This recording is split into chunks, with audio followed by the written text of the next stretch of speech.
Dalawang tao na nakahod ang pumasok sa Konoha pero napansin sila ng guard sa entrance.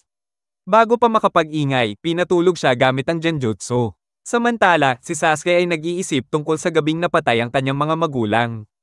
Galit na galit, naghagis siya ng kanay sa lugar kung saan niya nararamdaman ang alaala niya. Natapos ni Naruto ang training niya sa umaga at nakita si Konohamaru na nakatingin sa larawan ng Third Hokage sa bundok. Pinahanga ni Konohamaru si Naruto sa pagiging committed niya sa pagpapalakas ng village. Sa sobrang tuwa, binigyan siya ni Naruto ng free ramen coupon mula Ichiraku. Sa Senogakure naman, nakita ng grupo ni Baki ang bulok na bangkay ng 4th Kashikage at ng mga guards niya. Naiinis si Baki kay Orochimaru sa panloloko nito. Sa kabilang banda, nagpapahinga si Orochimaru sa hideout niya kasama si Kabuto habang pinag-uusapan ang mga plano niya sa hinaharap. Sa Konoha, lumapit ang elders kay Jiraiya para alukin siyang maging 5th Hokage. Tumanggi si Jiraiya, pero sinuggest niya na si Tsunade ang mas bagay sa posisyon. Nag-volunteer siyang hanapin si Tsunade, pero sinabi niyang isasama niya si Naruto. Tinawag ni Kakashi si Sasuke sa isang tea shop kung saan naroon sina Asuma at Kurenai. Sa loob ng shop, andoon din ang dalawang nakahod. Nang magkatinginan ng tatlong jonin, tahimik silang nagkaintindihan. Umalis sina Asuma at Kurenai para harapin ang mga nakahod habang dinala ni Kakashi si Sasuke sa ibang lugar. Paglapit nila, natuklasan nilang ang mga nakahod ay sina Itachi Uchiha at Kisame Hoshikage. Naglaban ng 4 pero mabilis na nakalamang sina Itachi at Kisame. Nang muntik nang mapatay sina Asuma at Kurenai, biglang sumulpot si Kakashi para iligtas sila. Nagharap sina Kakashi at Itachi sa isang malupit na labanan ng Sharingan. Pero syempre, si Itachi ang mas mahusay dahil may Mangekyou Sharingan siya. Ginamitan niya si Kakashi ng Tsukuyomi, isang genjutsu na parang 72 oras kang tino-torture pero ilang segundo lang sa totoong buhay. Halos matamba na si Kakashi pero natanong pa niya kung bakit bumalik si Itachi sa Konoha. Sumagot si Itachi na hinahanap nila si Naruto.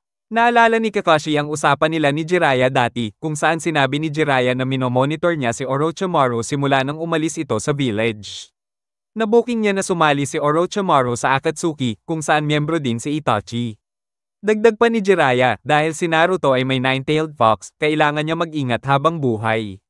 Kaya sinabi niyang siya na ang bahala sa training ni Naruto. Narealize ni Kakashi na target ng Akatsuki ang Nine-Tails sa loob ni Naruto. Dahil dito, nagalit si Itachi na alam ni Kakashi ang tungkol sa grupo nila. Inutusan niya si Kisame na patayin sina Asuma at Kurenai, pero dalhin si Kakashi ng buhay. Buti na lang dumating si Might Guy na parang superhero at napilitan sina Itachi at Kisame na mag-retreat. Samantala, si Sasuke, nag-i-emo na naman sa basement ng Uchiha clan habang iniisip ang massacre ng pamilya niya. Sa kabilang banda, sinusubukan ni Jiraiya kumbinsihin si Naruto na sumama sa kanya para hanapin si Tsunade. Ayaw pa sana ni Naruto kasi gusto niyang matutunan ng Chidori mula kay Kakashi. Pero sinabi ni Jiraiya na may ituturo siyang mas malupit na jutsu kaysa sa Chidori. Ayun, nakumbinsi niya si Naruto. Si Sakura ay inutusan ng nanay niya na magdala ng dumpling sa bahay nila Ino. Naisip niyang bigyan din si Sasuke, tapos nagdalawang isip kung bibigyan si Naruto. Biglang naalala niya nung kinukulit ni Naruto si Kakashi na turuan siya ng Chidori pagkatapos ng pag-atake sa Konoha. Nagpasalamat siya kay Sasuke sa pagsagip sa kanya kay Gaara, pero sabi ni Sasuke, si Naruto talaga ang nagsalba. Noong una, akala ni Sakura nagpapahumble lang si Sasuke, pero seryoso talaga ito sa sinabi niya. Dahil dito, napagpasyahan niyang bigyan na rin ng dumpling si Naruto. Habang naglalakbay sina Naruto at Jiraiya, tinanong ni Naruto kung bakit siya ang piniling turuan ni Jiraiya. Sagot ni Jiraiya, naalala niya kay Naruto ang 4th Hokage na dating estudyante niya. Tinanong ni Naruto kung sino nagturo kay Jiraiya at sinabi nitong si 3rd Hokage ang sensei niya. Samantala, sinundan pala sila ni Itachi at Kisame pero hindi gustong makipaglaban dahil legendary Sannin si Jiraiya. Sa Konoha, nag-e-ensayo si Sasuke sa gubat gamit ang Chidori, pinipilit durugin ang mga bato. Naalala niya ang laban ni Naruto kay Gaara at napaisip kung bakit palakas ng palakas si Naruto. Gusto rin niyang lumakas kaya hinanap niya si Kakashi. Samantala, dinala ni Nagai, Asuma, at Kurenai si Kakashi sa bahay para magpahinga matapos ang laban. Napag-usapan nila na huwag ipaalam kay Sasuke ang pagbabalik ni Itachi.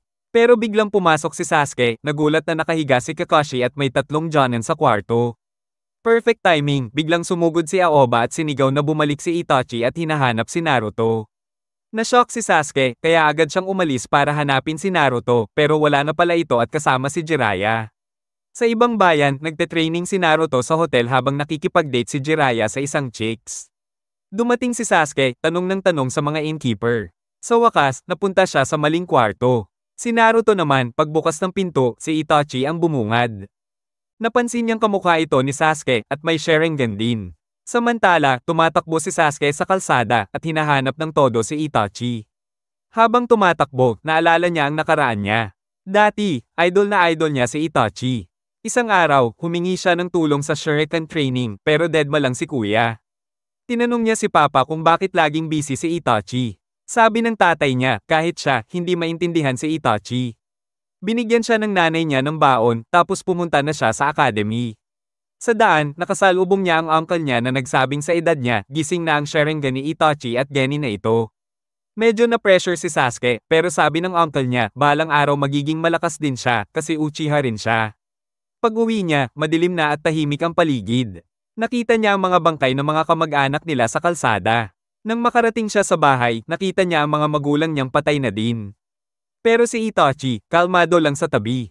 Nang tanungin ni Sasuke kung bakit niya pinatay lahat, sinabi ni Itachi na trip niya lang at gusto niyang mag-testing ng power niya. Takot na takot si Sasuke, kaya nagmakaawa siyang buhayin siya. Sinagot siya ni Itachi na di siya worth patayin, mabuhay na lang siya ng puno ng galit at paghihiganti. Balik sa kasalukuyan, habang iniisip ni Kisame at Itachi kung paano dadalhin si Naruto, dumating si Sasuke. Nagulat si Kisame kasi kamukha ni Itachi at may Sharingan din. Sinabi ni Itachi na kapatid niya si Sasuke. Natawa pa si Kisame dahil akala niya pinatay niya na lahat ng Uchiha. Sumugod si Sasuke gamit ang Chidori, pero madaling pinigilan ito ni Itachi. Nagtry si Naruto gumamit ng Nine Tails Chakra pero kinain lang ni Kisame. Dumating si Jiraiya at malaking palakan na si Gamma para sagipin ang dalawa. Hinaranggan ni Gamma ang atake ni Kisame at sinabi niya sa dalawang Akatsuki na ang mga cheap tricks gaya ng Genjutsu sa babae ay di uubra sa kanya. Tumayo ulit si Sasuke at sinabi kay Naruto na huwag makialam pero binugbog lang siya ni Itachi. Sinabihan siya ni Itachi na mahina pa rin siya at kulang pa sa galit. Para mas maging malakas si Sasuke, ginamit ni Itachi ang Tsukuyomi para ulit-ulitin sa utak ni Sasuke ang pagpatay sa mga magulang at clan nila. Tumakbo si Naruto para tulungan si Sasuke. Pero hinanda na ni Kisame ang kanyang espada para umatake. Buti na lang, ginamit ni Jiraiya ang Summoning Toad Mouth Bind technique. Biglang naging tiyan ng dambuhalang palaka ang buong lugar. Damaykit na si Kisame sa dingding, pati espada niya parang hinihigop. Ipinaliwanag pa ni Jiraiya ang teknik niya habang si Sasuke ay naligtas din at naabsorb sa dingding. Sinabihan ni Itachi si Kisame na tumakas na kasi wala silang laban kay Jiraiya. Napilitan si Itachi gamitin ang Amaterasu para sunugin at mabutas ang tiyan ng palaka para makatakas sila.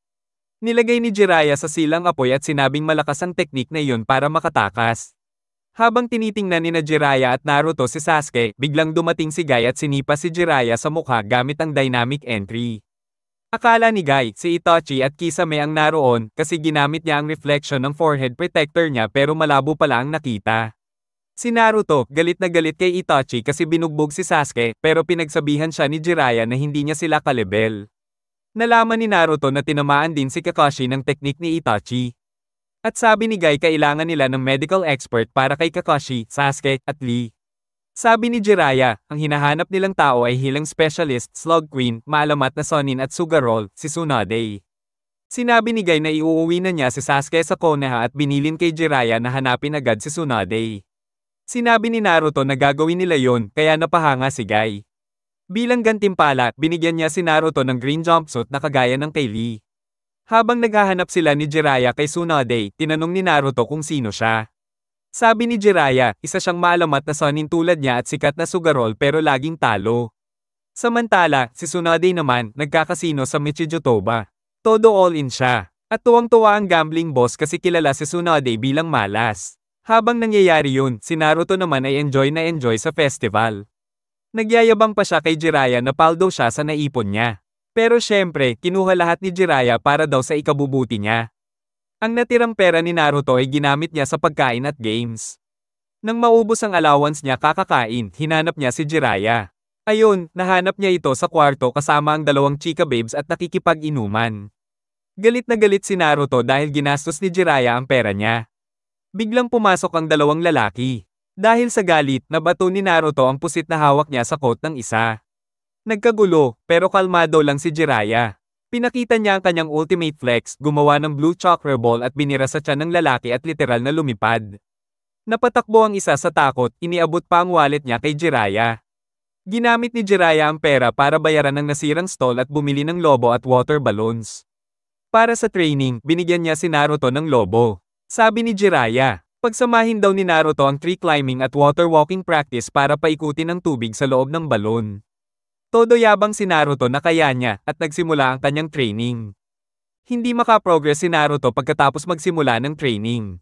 Pagtapos niya humingi ng tips kay Jiraiya, biglang nagyabang si Naruto na master na niya ito in 3 days. Pero sabi ni Jiraiya, good luck na lang kasi yung 4th Hokage, 3 taon bago ma-develop ang Rasengan.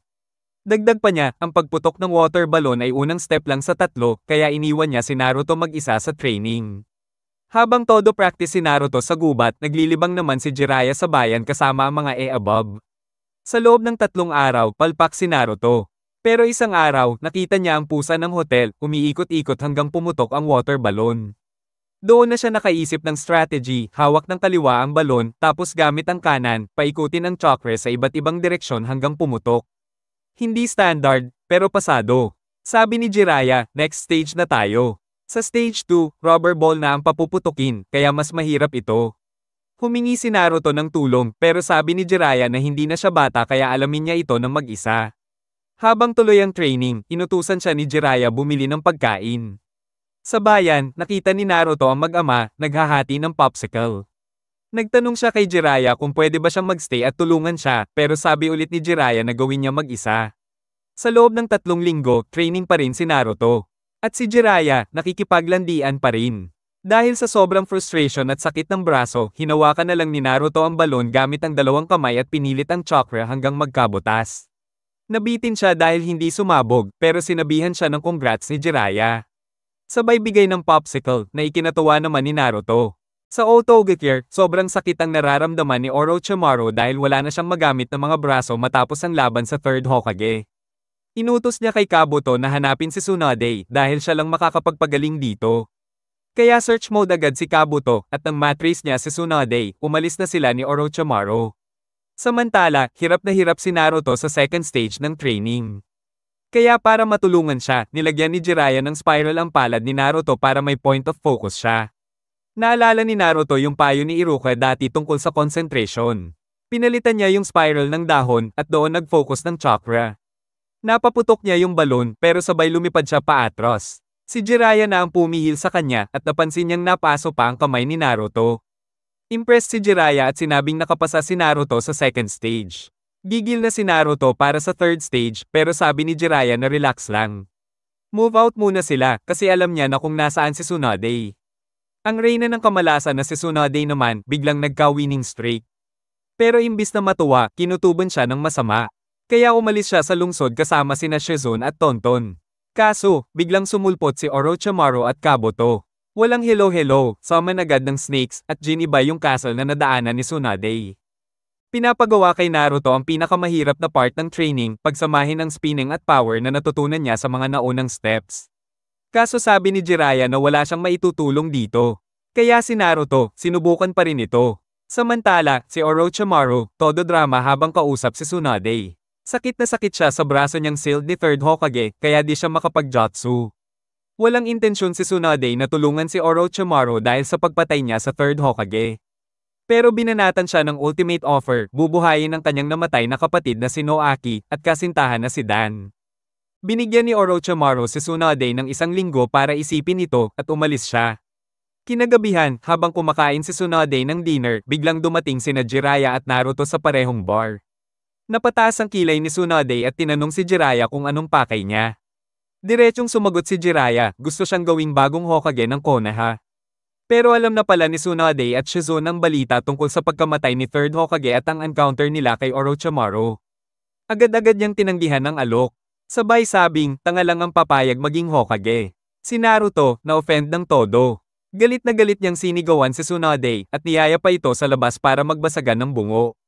Game naman si Tsunade. Pero sa unang banat pa lang, pinalipad niya si Naruto gamit lang ang 1 daliri. Tapos, tinanong ni Tsunade si Naruto kung bakit sobrang big deal sa kanya ang pagiging Hokage. Sagot ni Naruto kay ate girl na dream niyang maging Hokage balang araw. Napaisip si Tsunade sa sinabi niya at naalala sina Noaki at Dan. Ang dalawang mahal niya sa buhay na pangarap ding maging Hokage noon. Samantala, si Naruto, hindi pa sumusuko. Napansin niyang medyo nakababa na ang guard ni Tsunade. Kaya kahit hilaw pa ang Rasengan niya, hinanda niya ito para sa isang pag-atake.